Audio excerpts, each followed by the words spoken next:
আচ্ছা,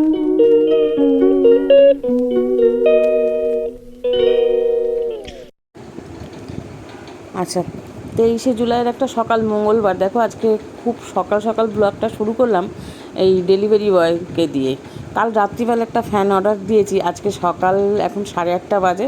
অলরেডি দেখো ফ্যানটা চলেও এসছে, আর সেটাই আমি ভিডিও করে নিলাম আর কি, কারণ ভিডিওটা করে নেওয়ার সময় যে ভেতরে সব কিছু ঠিকঠাক আছে কি না, তো এটা দেখেই আর কি ব্লগটা শুরু করলাম। তো দেখো ডাইনিংয়ের একটা ফ্যান তোমাদের বললাম না খারাপ হয়ে গেছে আজকে 3 দিন ধরে। তো ডাইনিংয়ে তো ফ্যান ছাড়া থাকা যাচ্ছে না, তো কালকে রাত্রিবেলা তাই ফ্যানটা অর্ডার করেছিলাম। তো আজকে সকাল সকালই চলে এসছে, যাক খুব ভালোই হয়েছে, কারণ গরমে ভীষণ কষ্টও হচ্ছে, এই একটার পাশে ফ্যানটা চলছে না। তো যাই হোক, ফ্যানটা এসে গেলে এরপর আবার কালিদাকে ফোন করব। কালিদাকে ফোন করার পরে ফ্যানটাই তো দেখো, এই ফ্যানটাই গেছে খারাপ হয়ে। শুভ সকাল বন্ধুরা, নতুন ব্লগে সবাইকে স্বাগত জানিয়ে আজকের ব্লগটা আমি রান্নাঘরের থেকেই শুরু করলাম। আর খুব সকাল সকাল শুরু করলাম, যাই হোক। আর আমার রান্নাও বসে গেছে, দেখতে পাচ্ছ এখানে ডাল ফুটছে। আর আজকে কি রান্না করছি তো সেটাই তোমাদের সঙ্গে শেয়ার করব। আজ তো 23শে জুলাই, আজ কি বার? মঙ্গলবার। তো মঙ্গলবারের একটা সকাল, যাই হোক। আমি এই যে আমার ভাতও হয়ে গেছে, ভাতে ঝরা দিয়ে দিয়েছি। আর এখানে দেখো এই যে লাউ শাক, কুমড়ো, আলু, পটল, বেগুন দিয়ে একটা সবজি করব আর কি, পোস্ত বাটা দিয়ে। আর এখানে দেখো ডালের সঙ্গে আমার বেগুন ভাজা আর পটল ভাজা। আর দেখি কি রান্না করি, মাছের, সেটা তোমাদেরকে একটু পরেই রান্না করলেই জানতে পারবে।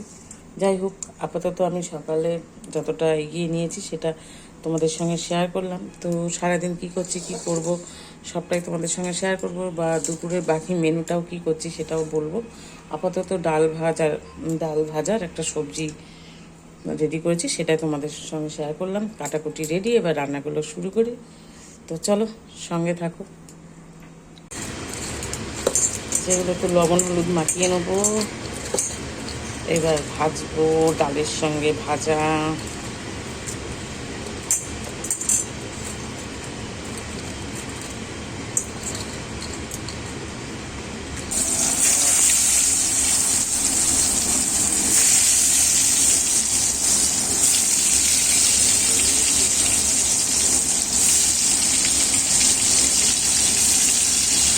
মাখিয়ে নিচ্ছি।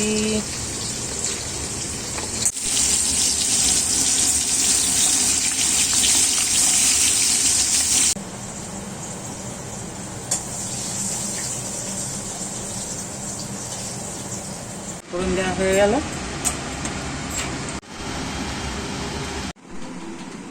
ছোট্ট বাবা দেখো ঘুমের থেকে উঠে আগে একটু দোল খায়। এই যে আমার ছোট্ট সোনা ঘুমের থেকে উঠে আগে একটু দোল খাচ্ছে। দোল খেতে লাগুক একটু, তারপর স্নান করবে, রেডি হবে। কত ঘুমো দেবে বাবা তুমি? তুমি কত ঘুমো দেবে আমার সোনা? আর কত ঘুমো দেবে আমার মা, আমার ছোট্ট মা?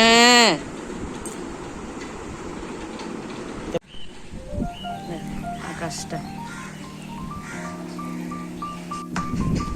চলে এসো চলে এসো।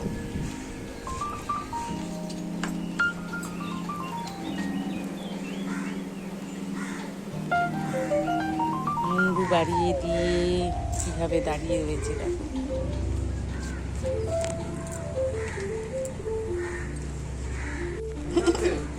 চলো,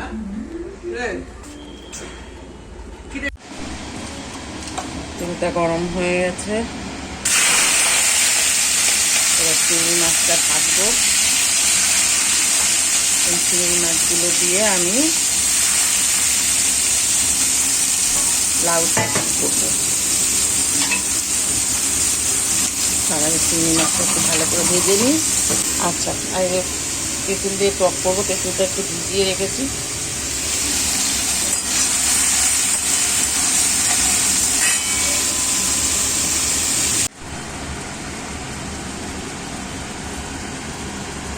আচ্ছা, এখানে লাউ শাকটাও বসিয়ে দিয়েছি, চিংড়ি মাছের টকটা বসিয়ে দিয়েছি।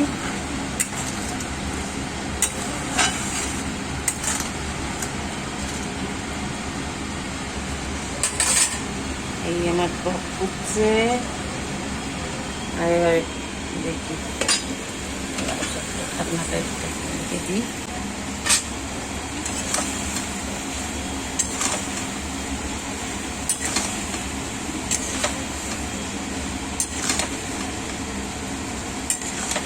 আমার সবজিটা হয়ে গেছে, আর এখানে এই যে চিংড়ি মাছের টকটাও রেডি হয়ে গেছে। আচ্ছা, যে তেলাপিয়া মাছের ঝাল করব সর্ষে আর পোস্ত বাটা দিয়ে, মাছগুলো এবার ভাজবো ভালো করে। মাছগুলো একদম ধুয়ে রেডি করা, লবণ হলুদ মাখানো। তো চলো মাছের ঝালটা করে ফেলি।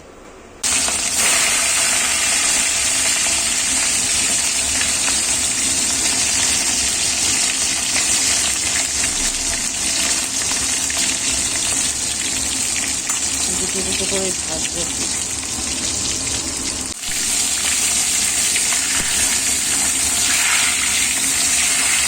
মশলাটা দেখো বেটে এখন রেডি করবো, সর্ষে আর পোস্ত বাটবো। আর এই যে মাছটা এক পিস হয়ে গেছে, নিচে দেবো।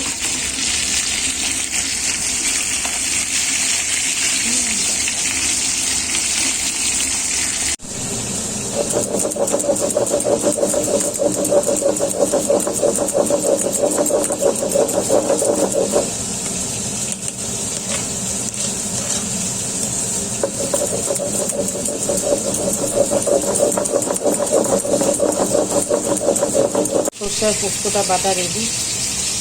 সর্ষে পোস্ত বাটা দিয়ে তেলাপিয়া মাছের ঝাল বসিয়ে দিলাম। কিছুটা মাছ ডালের সঙ্গে ভাজা খাওয়ার জন্য রাখলাম, আর কিছুটা মাছ এই যে ঝাল বসিয়েও দিলাম। আগে চোখে মুখে একটু জল দেবো, ঘেমে গেছি। আচ্ছা, আর মাছের ঝাল দেখো হয়ে গেছে। মাছের ঝাল বসিয়ে আমি দ্বিতীয়বার স্নানটা সেরে আসলাম আর কি।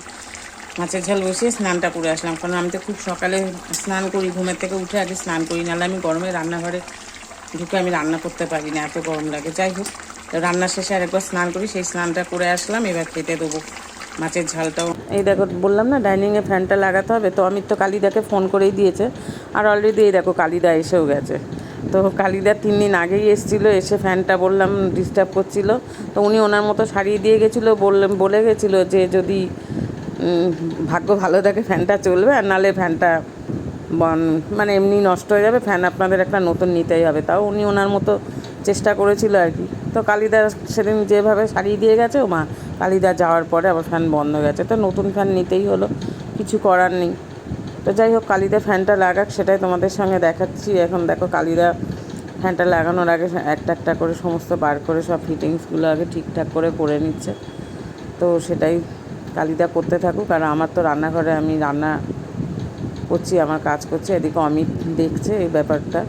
অমিত দেখতে থাকুক, আর তোমরাও দেখতে থাকো ফ্যানটা ডাইনিংয়ে কীভাবে কালিদা ফিটিংস করছে সেটা। এই যে কালিদা আবার এই যে অলরেডি দেখো, এই যে পুরোনো ফ্যানটা খুলছে, এটা খুলে তারপর নতুনটা লাগাবে আর কি। এই যে অমিত আবার একটু হেল্প করে দিচ্ছে, মাঝে মাঝে কিছু যখন ধরতে বলছে করছে, 2-1টা জিনিস এই যে হয়েও গেল লাগানো। এইবার ফ্যানটা কেমনভাবে চলে সেটাই হচ্ছে দেখা, যে কতটা স্পিড আছে ফ্যানটার। এই দেখো ফ্যানটা পুরো লাগানো হয়ে গেছে, সুন্দর ছাদে এসেছি। এখন ঘড়িতে টাইম ঠিক 4টে বাজে, আর এই যে জামা কাপড়গুলো তুলতে এসেছি, আর আকাশটা তোমাদের দেখাই। দেখো ছাদে এসছে, আর ওই যে সব তুলে নিয়ে নিচে যাবো, কারণ এখন তো বৃষ্টি, যখন তখন বৃষ্টি আসছে, ওই জন্য জামা কাপড়গুলো প্রায় শুকিয়েই গেছে। সব তুলে নিয়ে যাই। আর দেখো এক সাইডে নিয়ে দেখো কি সুন্দর ফুল হয়েছে না গাছটা।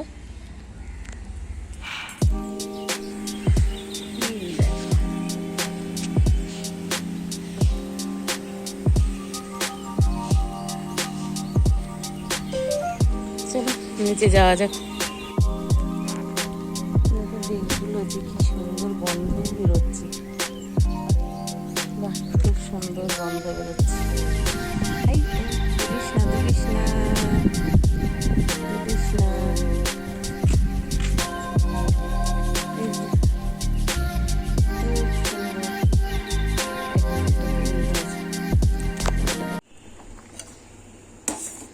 সন্ধ্যাবেলা দুধ জাল দিচ্ছি, কফি বানাবো।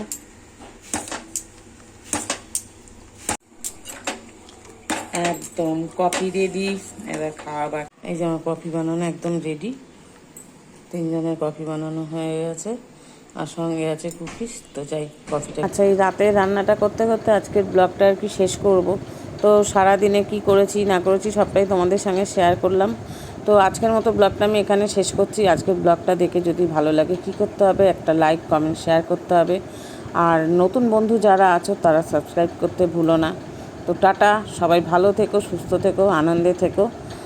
আর সবশেষে সবাইকে জানাই শুভরাত্রি।